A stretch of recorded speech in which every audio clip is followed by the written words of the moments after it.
BTS 빌보드 1위 경제효과는 무려 1조 7천억 원에 이를 것으로 알려졌습니다.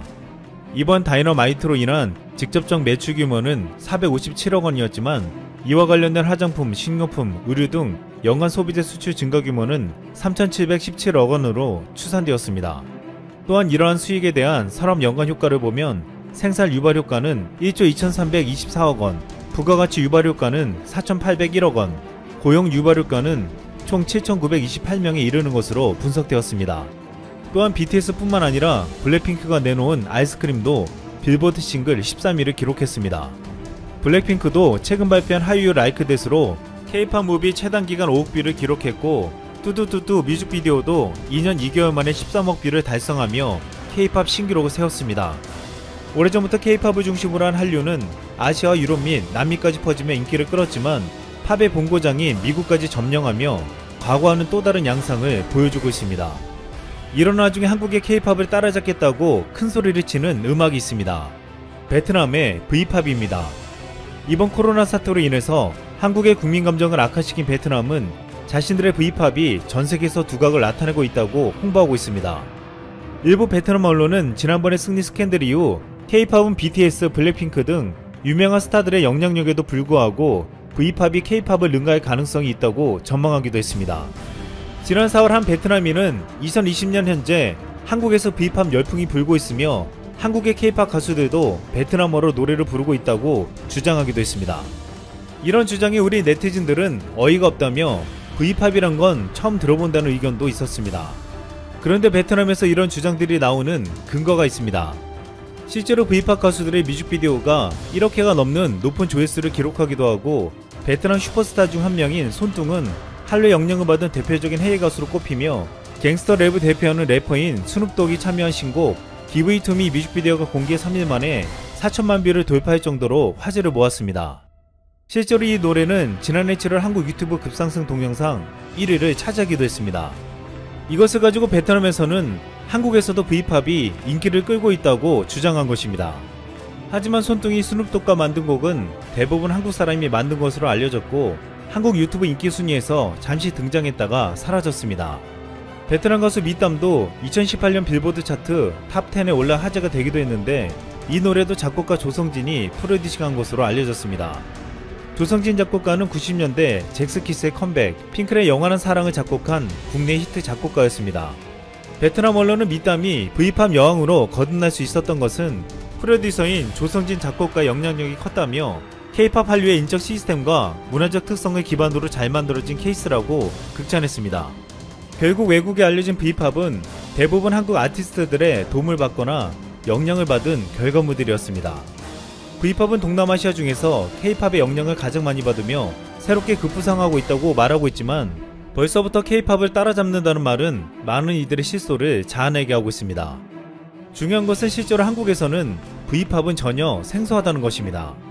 베트남의 GD라 불리는 손뚱이 한국을 찾았을 때 찍힌 영상은 국내에서 큰 웃음거리가 되기도 했습니다. 본인은 대중을 의식하고 걷는 장면이었는데 우리 시민들은 그가 누구인지 전혀 알아보지 못했습니다. 베트남의 이올이라 불리는 미땀도 2018년 장충체육관에서 콘서트를 열어 2,500여 명이 모이기도 했습니다. 하지만 대부분은 베트남 유학생들과 베트남 이주 노동자들이었습니다. 한국은 오래전부터 베트남 및 동남아시아 아티스트들과 교류하면서 K-팝의 노하우를 전수해왔습니다. 2017년 SM의 이수만 회장은 V팝을 K-팝에 이은 차세대 글로벌 대중문화 트렌드로 성장시키겠다고 말하기도 했습니다. 당시 이수만 회장은 베트남은 인구의 65%가 35세 이하인 매우 젊고 역동적인 나라라고 말하며 한국의 생활방식, 정서, 유교문화 등 문화적 유사점이 많기 때문에 베트남에서도 글로벌 스타를 만들어낼 수 있다고 했습니다. 하지만 이 같은 움직임은 이번 코로나 사태 이전 베트남에 대한 우호적인 분위기 속에서 가능했습니다. 이제는 국민 감정이 악화되어 과거와 같은 문화적 협력이 가능할지 의문이 들고 있습니다. 베트남에서는 개방정책을 실행한 이후로 한국 문화 콘텐츠는 베트남 대중문화 전반에 녹아들었습니다. 베트남 최대 포털사이트 징에 가면 대부분 한국 관련 연예계 소식으로 가득 채워져 있습니다. 그동안 베트남은 대중문화뿐만 아니라 산업 전반에서 동남아시아 국가 중에서 우리와 가장 밀접한 관계를 가지고 있었습니다. 특히 삼성은 베트남 GDP의 30%를 책임질 정도로 베트남 경제에 절대적인 비중을 차지했습니다. 하지만 최근 베트남은 스스로 스마트폰과 자동차를 만들어내며 한국과 경쟁하겠다고 말하고 있습니다. 이것은 마치 V팝이 K팝을 능가할 거라고 주장하는 것과도 같았습니다. 과거 중국이 한국에 투자를 받고 기술을 빼내더니 어느새 자국에서 스마트폰과 자동차를 만들어내며 사드 보복을 계기로 한국 제품을 완전히 퇴출시킨 바 있습니다. 한때 점유율이 20%에 가깝던 삼성 스마트폰은 점유율 0.3%로 떨어졌고 현대자동차는 거의 팔리지 않아 공장 문을 닫아야 했습니다. 지금 베트남도 중국과 같은 전철을 밟을 거란 우려가 나오고 있습니다. 하지만 이번 코로나 사태를 계기로 한국은 베트남에 너무 많은 투자와 경제 협력이 집중되는 것을 피하고 다른 동남아시아 국가들과의 협력을 다변화시키며 과거의 전철을 밟지 않으려고 하고 있습니다. 한국은 작년에 베트남 투자액 순위에서 1위였지만 올해엔 5위로 내려왔습니다. 베트남은 총리실까지 나서 한국 기업 투자에 안간힘을 쓰고 있지만 이제는 과거와 같이 쉽지 않은 상황입니다. 이미 한국은 중국에서 뼈아픈 경험을 했기에 이제 베트남의 과거와 같은 전폭적인 투자는 피하려고 하고 있습니다. 코로나로 전세계가 힘들어하는 가운데 빌보드에서 1위를 한 BTS의 이름이 여기저기에서 소환되고 있습니다. 싱가포르의 한 의원이 얼마 전 가상 공연을 성공적으로 마친 방탄소년단을 언급하며 싱가포르 정부가 배울 것이 많다고 지난 3일 밝혔습니다. 스트레이트 타임즈 보도에 따르면 인민행동당 소속 베이 얌캥 의원은 의회 연설에서 팬데믹에도 불구하고 방탄소년단이 지난 6월 100분짜리 온라인 유료 콘서트를 개최한 것을 언급했습니다.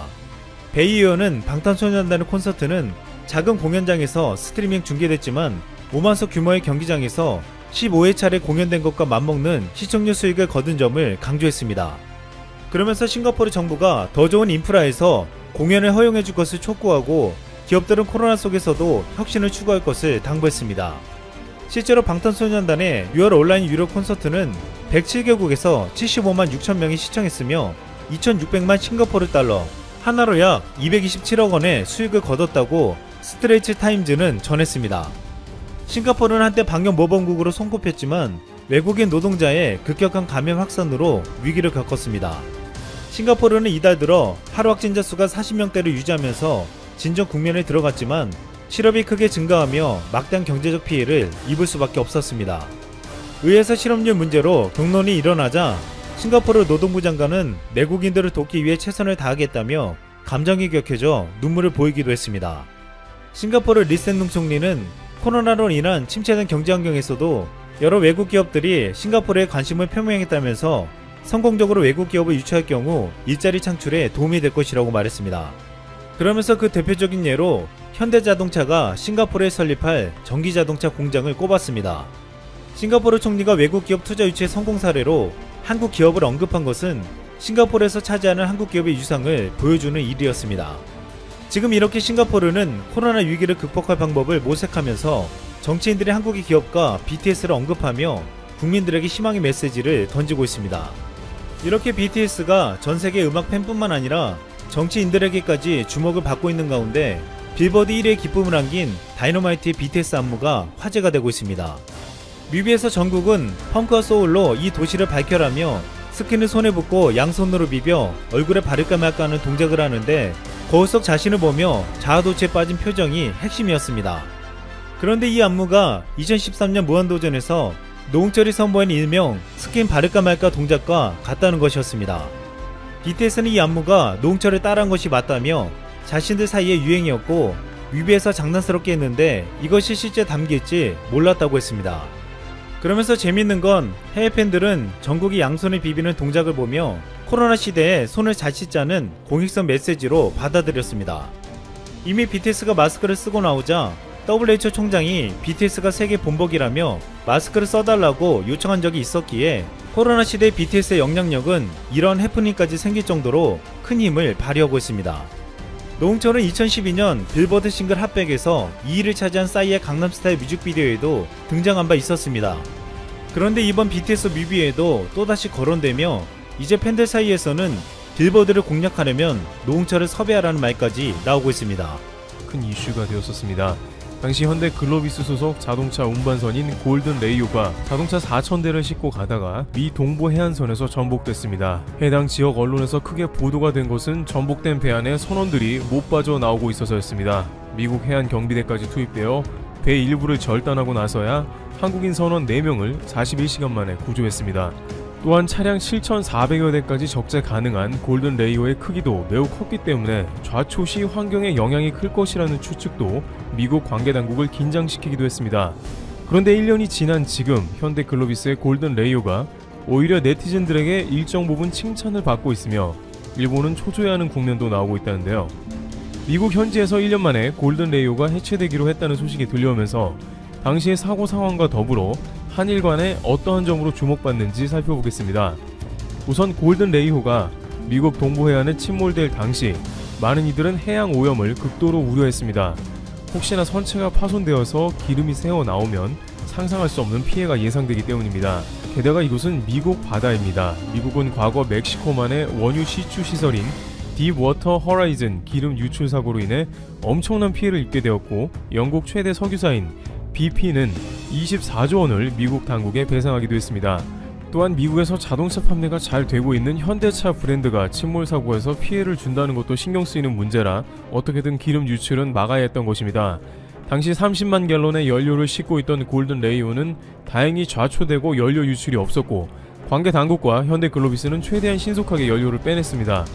물론 그 과정에서 소량의 연료 유출로 타르볼 등이 발견되었다는 소식이 전해지기도 했습니다만, 대부분의 연료는 회수했기 때문에 다행히 천문학적 배상이나 문제가 될 소지를 최소화한 것입니다. 특히 미국은 기름 유출 사고의 트라우마 때문인지 각종 환경단체를 비롯 관계 당국이 조지아 해역을 눈에 쌍심지를 켜고 지켜보고 있는 상황이었습니다. 기름 유출 사고는 절대 일어나서는 안 될 일이었습니다. 다행히 현대 글로비스 측은 신속한 방지 작업을 벌이고 추가적인 유출도 막아 큰 피해는 줄일 수 있었다고 합니다. 반면 일본 해운사의 경우 최근의 모리셔스 사고에서 1000톤의 연료유가 새어나와 막대한 피해를 일으킨 것입니다. 이 배가 파손되고 엄청난 양의 연료가 유출되었고, 일본은 사고 해역에서 처리반도 늦게 출발시켰습니다. 물론 코로나 사태를 비롯해 모리셔스라는 지리적 여건이 기름 유출 방지 작업 속도를 내는데 어려웠겠으나, 연료유 유출도 없었던 한국과 공교롭게도 최근 사고가 있었던 일본이 비교가 될 수밖에 없는 것이죠. 게다가 해양학자이자 환경공학자인 바세는 일본 선박 기름 유출 사고를 두고 이번 사고는 기름 유출에 취약한 지점에서 발생했다면서 피해 복원에 수십 년이 걸릴 수 있고 일부 피해는 영원히 복구되지 못할 수도 있다고 지적했습니다. 해양은 물론이고 수십 종의 어류 및 산호초와 해변을 따라 조성된 맹그로브 숲까지 모두 망가진 것입니다. 한편 이러한 이슈가 1년이 지난 오늘 다시 언급되는 것은 앞서 언급된 골든 레이오의 해체 때문입니다. 골든 레이오는 좌초된 채로 1년간 조지아주의 미국 동부해안에 그대로 방치되어 있다가 사실상 배를 수리하기가 불가능한 것으로 판단되어 배를 조각을 낸 다음에 해체하기로 결정이 되었습니다. 여전히 배 안에 4천여 대의 차량도 그대로 있습니다. 그런데 심하게 파손되어 수리가 불가능한 선박이 1년간 해양에 수천 대의 차를 싣고 있음에도 손상이 안되고 그대로 있다는 것에 주목을 받은 것입니다. 모리셔스에 좌초된 일본 3대 해운사인 쇼센 미쓰이의 화물선 와카시오호 같은 경우에는 결국에는 선체가 두동강이 나버려서 모리셔스 당국은 배를 침몰시키기로 결정하는 상황도 벌어졌습니다. 물론 그러한 상황에 처한 선박이 쉽게 망가질 수도 있지만, 네티즌들 사이에서는 일본 화물선이 두동강 났다는 얘기를 여러 번 듣는다면서 2017년에 미쓰비시가 건조했던 스텔라 데이지호 컨테이너선 역시 선체가 가운데가 부러지며 두동강이 났는데, 이번 모리셔스 선박도 일본 가와사키 중공업에서 제조한 선박으로 역시 두동강이 났다면서 대체 조선 기술이 가장 앞섰다는 일본이라는 말이 무색하다고 전합니다. 일본 조선 기술이 좋다는 말은 90년대 일본이 전세계 최고 조선업 호황을 맞기도 했었을 뿐만 아니라 최근에도 일본에서 나오는 말입니다. 일본 업계에서는 가격은 중국, 납기는 한국, 기술은 일본이라면서 조선업 기술만큼은 일본이 앞섰다고 말하곤 합니다. 그런데 기름 유출에 배가 반동강 난 작금의 상황들은 과연 선주 입장에서 누가 기술이 앞섰는지 되묻게 하며 일본 배의 안전성도 입방아에 오를 수밖에 없는 것이죠. 한국 배가 좌초된 것은 불행한 일이지만 1년 이상 수천 대의 배를 싣고도 멀쩡하여 수십 명의 인원이 동원돼 강제로 뜯어서 바지선을 동원해 해체해야 하는 한국 배가 오히려 내구성에서 높은 점수를 줄 수 있다는 것입니다. 실제 최근 다양한 선사들이 한중일 가운데 결국에는 한국 배를 주문하게 되는 일이 많아지고 있습니다. 왜냐하면 한국이 납기만 잘 맞추는 게 아니라 기술력도 압도적이라는 게 확인되고 있기 때문입니다. 프랑스 선사 CMA CGM은 중국 SCS 조선에 세계 최대 LNG 추진선을 맡겼으나 작년 11월에 인도되었어야 할 선박이 아직도 인도가 안 되고 있는데 이는 기술적인 난항을 겪고 있기 때문입니다. 가격이 약간 싸다고 중국을 해봤자 결국 한국에 안 한 걸 후회하게 되며 심지어 일본은 대형 LNG 추진선을 건조할 만한 도크조차 없는데 한국의 기술을 운운하는 것은 일본 업계의 자가당착이라고 할 수 있는 것입니다. 한편 골든레이오 관련해서 한국의 책임이 아니라 일본이 상당히 관련됐다는 의견이 제기됩니다. 골든레이오는 다른 선박이나 암초와 충돌해 사고가 난 것이 아니라 단독으로 옆으로 기울어지는 이례적인 사고여서 원인 규명이 쉽지 않을 것이라는 관측이 나오는 상황입니다. 그런데 단독으로 자초된 주 원인 중 하나로 일본의 선박이 지목되고 있습니다. 해당 해역의 브런즈윅 지역 언론은 주민 목격담을 인용해 골든레이오가 항구 밖으로 나갈 때 수로 안쪽으로 들어오던 일본 선사에 자동차 운반선이 근접했던 것이 사고와 관련됐을 수 있다는 추측을 제기했습니다. 일본 미쓰이의 에메랄드호가 갑자기 골든레이오에 접근을 했고 이에 선장이 급선회하다가 배가 기우뚱하며 복원력을 잃고 그대로 좌초되었다는 설명입니다. 또한 당시 사고 해역은 배가 한 대만 지나갈 수 있는데 왜 일본 선박이 골든레이오를 향해 운항했냐는 것입니다. 일본 배는 16노트, 골든레이오는 12노트로 운항하는 다소 빠른 속도였는데 항로를 보면 골든레이오가 위협을 느껴 급하게 방향을 틀었다는 주장이 나옵니다. 네티즌들은 일부러 그런 게 아니냐며 화를 냈는데요. 당시 이 뉴스에 일부 네티즌들은 격양된 반응을 보이면서 2019년 7월경에 일본의 수출 규제가 한국 경제에 큰 피해를 입히려고 시작됐는데 이제는 미국의 수출도 막으려고 한다는 성토가 이어졌습니다. 고의성을 떠나서도 한국 수출 물량을 싣고 가는 배를 전복시킨 게 일본 배라는 자체가 참을 수 없다는 것이죠. 한 네티즌은 사고 원인을 떠나서 반도체도 막으려 하더니 현기차도 수천 대를 좌초시켰다며 우라통을 터뜨립니다. 하지만 사고 원인을 규명하는 데에는 오래 걸릴 것으로 보입니다. 사고의 원인이 일본 배인지 아니면